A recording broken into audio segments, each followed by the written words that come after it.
I'm Michael Primrose, and this is the Property Finance Podcast. If you have an interest in growing your property portfolio, have experience in development, or you're just looking at starting out, then this could be the podcast for you. We talk about all things property finance, we look at products, strategy, and more. So keep listening and check out some of our other episodes to make sure that you're up to date with all things property finance. Hi everyone, welcome back to the Property Finance Podcast, and today I want to talk about the 7 main reasons why development finance gets declined. And what we're going to do is we're going to go through all 7 reasons and how you fix them. So the first one is your exit not being credible. We talk about this on every single podcast, exit, and it's because it is the first thing that a lender looks at. They want to understand what the exit from the project is their investment safe? It's the same with any investors, any mezzanine providers, equity providers. They always want to know that they're going to get their money back. So make sure that you've got multiple exit options, so sale, refinance, social housing, guaranteed sales, all sorts of different things that you can look at. And the other thing as well is that within each of those, there needs to be kind of a subsection as well. So, for example, if you're creating 6 terrace houses, which is always my go-to example, but obviously you've got a strong sales market, you've got a strong refinancing market, you've got strong social housing market as well.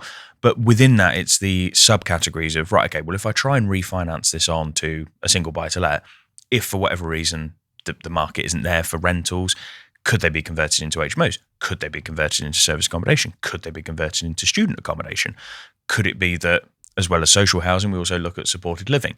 So it's about having not only the main ones, so sale and refinance, but it's also then having the subcategories below each of those as well. The second one that always leads to a decline is that your cost plan is just too thin. So if you haven't engaged a QS properly, if you haven't spoken to a contractor properly, if you're just purely working off of a pound per square foot model, that's going to lead to a decline, because lenders will look at it and they'll see, well, you haven't accounted for any inflation, which obviously QSs and contractors do. They obviously account for that inflation on materials. It could be that, for example, you haven't accounted for the cost of warranties, your building inspections, all of those different things. And they're looking at it going, well, actually, your pound a square foot, yes, for that you could build the structures, but where's your landscaping coming from? Where are your roads coming from? Where are your utilities coming from? The warranties, as we spoke about before. So there's all of these different costs that a pound per square foot model just doesn't account for. And it drives me mental that there are still people in the education space teaching that you can just work it off a pound per square foot model. And ironically, the ones who teach that are the ones who have had projects that have overrun and have subsequently gone bust. It's not difficult to see why there's a correlation between the two. The third one that always leads to a decline is your program being unrealistic. If you come to us and say, I'm building 20 houses and I want the loan for 12 months, it's going to be an instant decline, because there is no way that you can build that many houses in that short a period of time. Or if you can, which if you're a massive, massive developer, you might, where is your float time? So your extra little bit of time, your contingency time to allow for sales, refinancing. What do you do if there's a delay on utilities? Because, I mean, we've seen it on site 6 months. I've had refinances that have been delayed by 4 months because of utilities. There are just so many things in there that can knock it back. So if you are to the wire, lenders are just going to decline it. So make sure that program's realistic. The other bit as well is planning exposure. So a lot of people don't, and this is another one that leads to a decline, is developers don't think about pre-commencements. They don't think about the time it takes to discharge. So it could take you 3-4 months to discharge some pre-commencements. They forget to include Section 106 or SIL payments. There's so many basic things just aren't accounted for within your program or your build costs. That, again, can lead to a decline. The fifth one is a team mismatch. So what I mean by team mismatch is you are doing a development of 6 houses. I love using the example of 6 houses.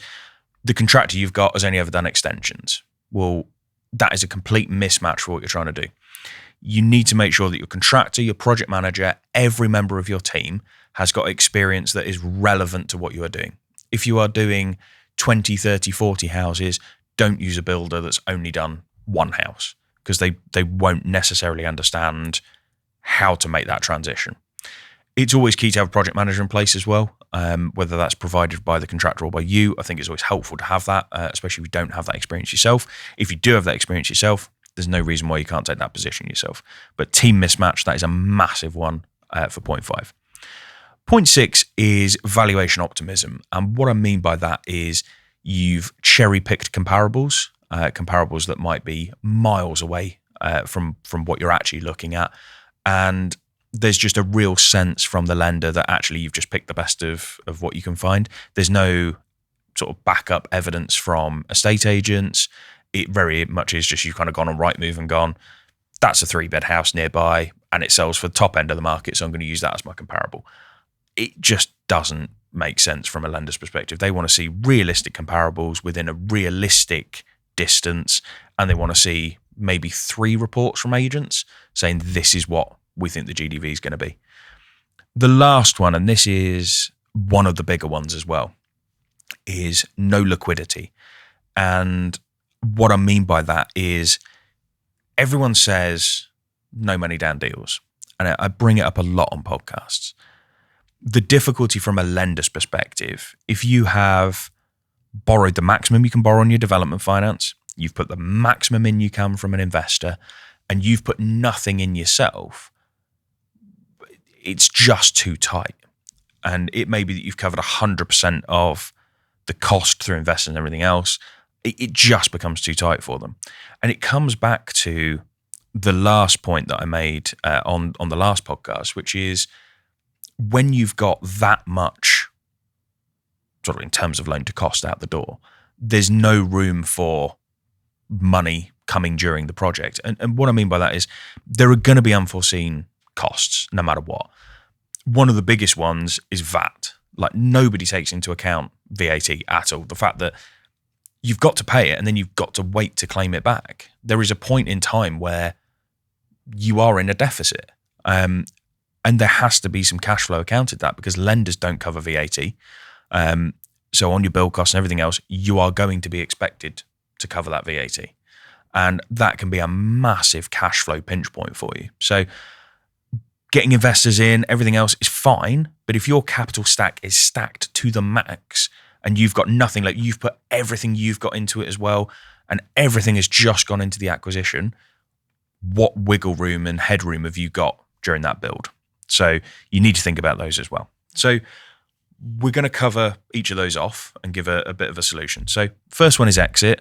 So agent letters, they're always a good one. So this is what we think the sales market will do.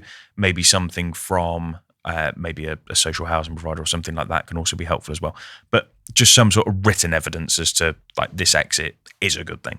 In terms of your costs, the big one is getting a feasibility statement done. We've done a podcast on that previously, so go back and have a listen to that. In terms of the program, get your QS to obviously have a look at that, but make sure you're adding in your procurement schedule, obviously actual time to get materials in. Make sure you're putting in realistic utility lead times as well, because so many people think that, oh, it's all right, utilities will just kind of come in while I'm doing the build. We've got one at the moment where the build has completed and they are still waiting for utilities 6 months afterwards. It's a killer. On the planning point, obviously discharge all those conditions early. Potentially you might do an exchange with a delayed completion. We've got one like that at the moment. They're exchanging contracts. They're then going to discharge the pre-commencement conditions between exchange and completion. That means that when they take the finance, they can just get on with the job straight away. In terms of the team, obviously make sure that you're just using a good contractor. There's nothing more to it than that. Just use a good contractor. On the valuation side of things, again, it comes back to using the right comparables, making sure that you are going through, if you are going to use Rightmove for comparables, make sure that it's within a decent radius. A quarter of a mile normally is the maximum that you want to go, maybe half a mile at a push. Agent comparables, obviously we've said go to 3 agents and then you've got a nice sort of average that you can use.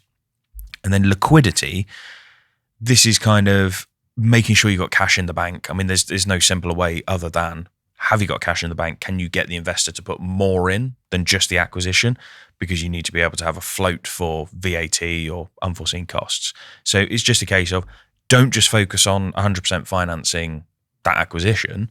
Think about sort of financing kind of that shortfall mid-build as well. I've not come across a single developer yet that hasn't had some sort of unforeseen cost during a development, whether it be VAT, whether it be the contractor having a bit of an overspend, whether it be materials going up in price, whatever. I've never not seen some sort of increase. And it may only be small, don't get me wrong, might be a really small increase, but it could be a pretty horrendous increase as well. So yeah, they're the 7 main reasons why development finance has declined. There are 7 solutions there as well. But hopefully you found that helpful. It's one of the biggest questions that we get asked is kind of how can we avoid declines? Because from our perspective as well, we want to avoid sending deals out to lenders that get declined because it wastes our time as well as yours. So for us, this is a big one. If we can get more clients to understand this, then it just means that actually when we get a deal in front of us, we can just fly and run with it. But yeah, thank you very much for listening. Like, subscribe, do all of that good stuff. Let everyone know that you've listened and share it with the world. And yeah, otherwise I will catch you on the next one.